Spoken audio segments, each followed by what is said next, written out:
완도에서 실종된 일가족 3명에 대한 경찰 수색이 엿새째 진행되고 있지만 별다른 단서를 찾지 못하고 있습니다. MBC 취재 결과 이들은 그동안 여러 차례 완도를 드나들었던 것으로 확인돼 그 배경에 궁금증이 커지고 있습니다. 올여름 연안의 수온이 평년보다 1도가량 높을 것으로 예상되면서 7월 중순 무렵부터 적조 피해 발생 우려가 커지고 있습니다. 선거 기간 경찰과 선관위의 수사와 조사는 그 어느 때보다 중립적이어야 하지만 일부 사건의 경우 이중성을 띠는 모습을 보여 이런저런 말이 나오고 있습니다. 마을 어귀에서 흔히 볼 수 있는 장승을 30년 넘게 깎으며 전통 장승의 명맥을 잇고 있는 70대를 MBC 취재진이 만나봤습니다. 여러분 안녕하십니까? 목포 MBC 뉴스데스크입니다. 완도에서 실종된 10살 조윤아 양 가족들에 대해 경찰이 수색에 나선 지 엿새가 지났지만 아직 별다른 단서를 찾지 못하고 있습니다. 조 양의 일가족이 이용했던 차량은 그동안 완도를 수차례 드나들었던 것으로 확인됐는데 그 배경에 의구심이 생기고 있습니다. 박종호 기자입니다. 지난달 30일 밤 11시 조윤아 양 아버지의 아우디 차량이 완도 명사심리 해수욕장 숙박단지를 빠져나갑니다. 양방향 통행 차량은 조 양 아버지 차량이 유일했습니다. 이후 1시간 40분 뒤인 31일 0시 40분쯤 조윤아 양의 휴대전화가 꺼졌고 29분 뒤에는 어머니의 휴대전화, 마지막으로 새벽 4시 16분에는 아버지의 휴대전화가 꺼졌습니다. 저희가 실시간 일체 추적을 한 거예요. 정확한 시간입니다. 예. 실종된 조윤아 양과 부모가 묵었던 풀빌라는 지난달 17일 예약된 것으로 확인됐습니다. 조 양의 학교에 제주 체험학습을 떠나겠다는 통보가 이루어진 날짜와 같습니다. 비수기 기준 1박에 45만 원짜리 방을 예약하고 계좌이체로 숙박비를 결제했습니다. 조 씨 일가족은 5월 24일부터 28일까지 4박, 그리고 28일 하루를 건너 29일부터 31일까지 2박을 추가 예약했습니다. 토요일 날은 미리 나가버리고 선 예약이 있어서 아마 못 온 것 같고. 조 양 아버지의 차량은 그동안 여러 차례 완도군을 드나들었던 것으로 확인됐습니다. 풀빌라 첫 숙박일의 하루 앞선 5월 23일 낮, 완도대교를 통해 완도로 들어왔고 숙박 당일 오전에는 완도 밖으로 나갔다가 다시 완도로 돌아왔습니다. 5월 29일에도 단 40여 분 동안 완도 밖을 나갔다 오는 등 5월 23일부터 행적을 감춘 5월 30일 밤까지 모두 3차례 해남과 강진 방면으로 차량이 이동했습니다. 신용카드 사용 내역 등에 대한 분석이 아직까지 이루어지지 않아 잦은 차량 이동에 대한 궁금증을 키우고 있습니다. 제가 이제 금융영장을 신청해놨으니까 그게 나오면 이제 좀 뭐가 밝혀지지 않을까 싶습니다. 한편 풀빌라 CCTV에 남은 조 양 가족의 마지막 상황도 의구심을 증폭시키고 있습니다. 팔이 늘어진 채 어머니 등에 조 양이 엎여 있었던 경위, 아버지 손에 쥐고 있던 비닐봉지의 내용물 등이 확인되지 않고 있습니다. 경찰과 해경은 휴대전화 신호가 끊긴 완도 송곡항 인근 수색을 강화하는 한편 차량의 소재 파악에 힘을 쏟고 있지만 아직까지 별다른 성과를 내지 못하고 있습니다. 완도군 신지면 도로에 CCTV 54대가 설치돼 있지만 노후대 차량 식별이 어렵기 때문입니다. MBC 뉴스 박종호입니다. 올여름 연안의 수온이 평년보다 1도가량 높을 것으로 예상되면서 적조 피해 발생이 우려됩니다. 국립수산과학원 등에 따르면 올해 남해안 고수온은 지난해보다 보름가량 빠른 다음 달 초중순부터 시작되고 중순 무렵부터 적조특보가 발령될 것으로 예측됐습니다. 전라남도는 어업인들과 만나 가두리 양식장 사육관리 지도, 어업인 자율방재단 구성, 양식수산물 재보험 가입 등의 대책을 논의했습니다. 전라남도가 조선업계 인력난을 해소하기 위해 1차 추경부터 인력 수급 지원 사업을 확대합니다. 전라남도는 올해 추진하는 1,344명 규모의 인력 양성 사업 외에 신규 취업자 이주 정착금, 고용유지 지원금, 공동 근로복지기금 지원 등 6개의 사업을 추가하고 이번 1회 추경에 반영할 계획입니다. 조선 기능인력훈련수당과 채용지원금 등 기존 사업도 대상자를 대폭 늘리기로 했습니다.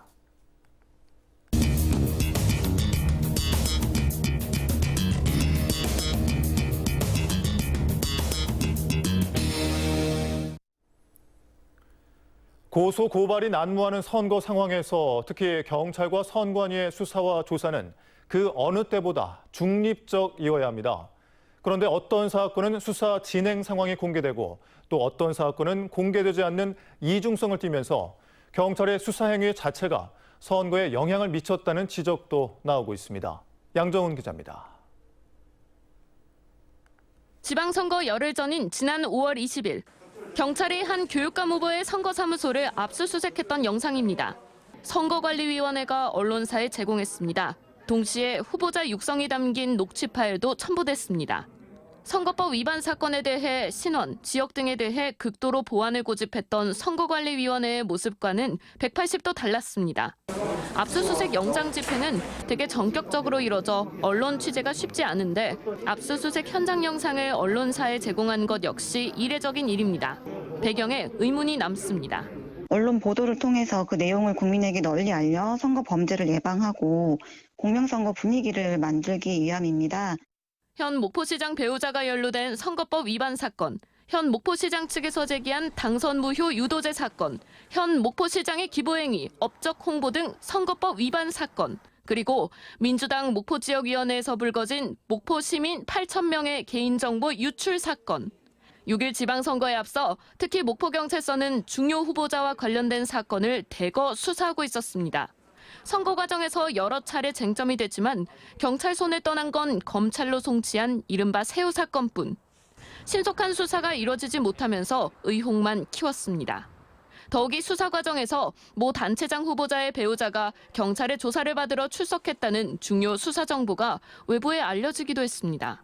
향후 사건 진행이 부담이 될 수 있기 때문에 그 수사 사항이 언론에 노출되는 것을 원하지 않고요. 원칙적으로 부서 과정 외에는 개별적으로 언론 접촉이 금지되어 있습니다. 지방선거가 끝났지만 선거법 위반 등의 수사는 계속되고 있는 상황. 여론과 무관하게 경찰은 공정하게 수사를 진행 중이라는 원론적인 입장만 되풀이하고 있습니다. MBC 뉴스 양정은입니다. 이번 주 민선 8기 출범을 앞두고 광주와 전남에 상생 기류가 꿈틀거리고 있습니다. 중앙 권력과 지방 권력이 국민의힘에 쏠렸다는 점에서 그 어느 때보다 광주 전남의 협력이 중요해졌습니다. 송정근 기자입니다. 강기정 광주시장 당선인과 김용록 전남도지사가 민선 8기 출범을 앞두고 협력 체제를 구축하고 있습니다. 강 당선인과 김 지사는 지난주 금요일 광주에서 비공개 만남을 갖고 군공항 이전과 전남 국립의대 설립 등 지역 현안에 상호 협력하기로 약속했습니다. 광주시와 전남도는 상생의 의미를 더하기 위해 취임식 사절단을 교환하기로 했습니다. 오는 1일 오전에 예정된 강기정 당선인의 취임식에는 문금주 전남도 행정부지사 등 도청 간부 공무원들이 참석하고 오후에 열리는 김용록 지사의 재선 취임식에는 문용훈 광주시 행정부시장과 광주시청 간부급 공무원이 사절단 자격으로 참석합니다. 광주와 전남은 각 지역에서 모은 흙을 각각 준비해 기념목 식재에 사용하는 등 상생을 견고히 한다는 계획입니다. 광주는 광주 5개 구청과 본청 앞에 흙, 그다음에 전라남도는 22개 시군의 흙과 도청 앞에 흙을 가져가서 서로 기념 식수에 이렇게 같이 사용을 하게 되고요. 그런 흙들이 광주 전남의 상생 발전을 위한 중요한 토양이 될 것 같습니다. 민선 8기, 광주 전남의 상생이 더욱 중요시되고 있습니다. 민선 7기에 지지부진했던 군공항 이전 문제에 대해 이제는 양 시도가 머리를 맞대 답을 내놔야 하고 광주와 전남을 하나의 경제 생활권으로 묶는 시도 메가시티 구축과 반도체 특화단지 조성 등 지방 소멸 위기를 광주 전남 상생으로 극복해야 하기 때문입니다. 광주시에 유치하면 좋을 것, 또 이제 전남도 유치하면 좋을 것들이 각기 다를 수 있습니다. 그런 것들에 대해서는 서로 상생의 관점에서 서로를 배려하는 것들이 필요할 것 같고요. 중앙 권력과 지방 권력이 국민의힘에 쏠려 있는 상황임을 고려하면 광주 전남의 협력과 연대는 이제 선택이 아니라 필수가 돼버린 상황. 상생 협력 사업을 두고 일부 갈등을 빚기도 했던 민선 7기를 넘어 민선 8기에서 두 단체장들이 어떤 상생 협력을 보여줄지 관심이 모아지고 있습니다. MBC 뉴스 송정근입니다. 장서군 교육감이 이임식을 열고 민선 3기의 4년 임기를 사실상 마무리했습니다. 장 교육감은 이 임사를 통해 성과는 계승하고 부족한 점은 보완해 민선 4기가 더 혁신하기 바란다고 밝혔습니다. 장 교육감의 임기는 오는 30일 자정에 종료됩니다. 지난해 전남에 온 귀농인이 관련 통계를 낸 2013년 이후 가장 많았던 것으로 나타났습니다. 농림축산식품부와 통계청이 함께 발표한 귀농인 통계에 따르면 전남의 지난해 귀농인은 모두 2,579명으로 전년 2,358명보다 9.4%의 221명이 증가했습니다. 이는 지난 2013년엔 1,689명으로 집계를 시작한 이후 가장 많은 수치며 5년 전인 2016년 1,937명에 비해서도 33.1%, 642명이 늘어난 것입니다. 오는 29일까지 전남 지역에 돌풍과 천둥, 번개를 동반한 장맛비가 예보됐습니다. 기상청에 따르면 오늘 저녁까지 전남 서부 지역에 10에서 60mm의 소나기가 내리는 곳이 있겠고 오는 29일까지 20에서 70mm의 비가 내릴 것으로 예상됩니다. 순간 풍속 시속 70km 안팎의 강한 돌풍이 동반되고 강한 비와 함께 우박이 떨어지는 곳도 있겠습니다. 마을 어귀마다 흔히 마주쳤던 장승이 이젠 오랜 추억으로 남아있는데요. 전통 문화를 지켜야 한다는 고집 하나로 30년 넘게 장승을 갖고 있는 70대 촐로가 있습니다. 문현철 기자가 만났습니다. 망치가 끈을 칠 때마다 죽은 통나무에 생명이 되살아나기 시작합니다.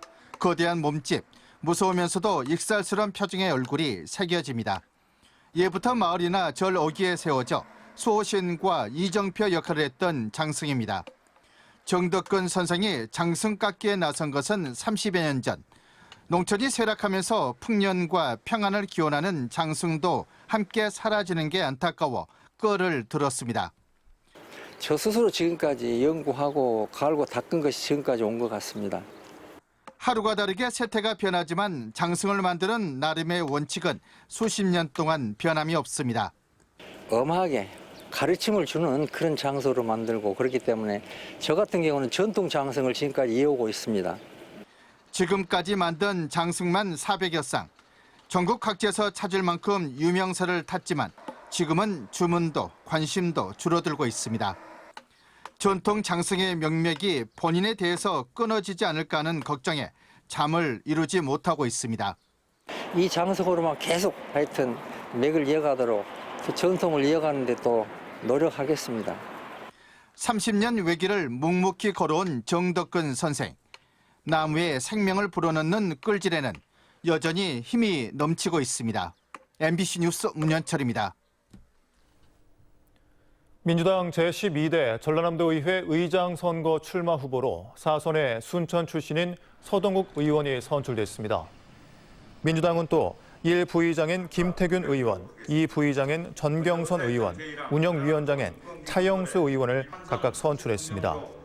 기획위원장은 신민호, 보건복지위원장 최선국, 경제관광위원장 이철, 안전건설위원장 이동현, 농수산위원장 신희준, 교육위원장의 조옥현 의원이 각각 선출된 가운데 전라남도 의회는 다음 달 6일과 7일 임시회 본회의에서 의장단과 상임위원장을 뽑을 예정입니다.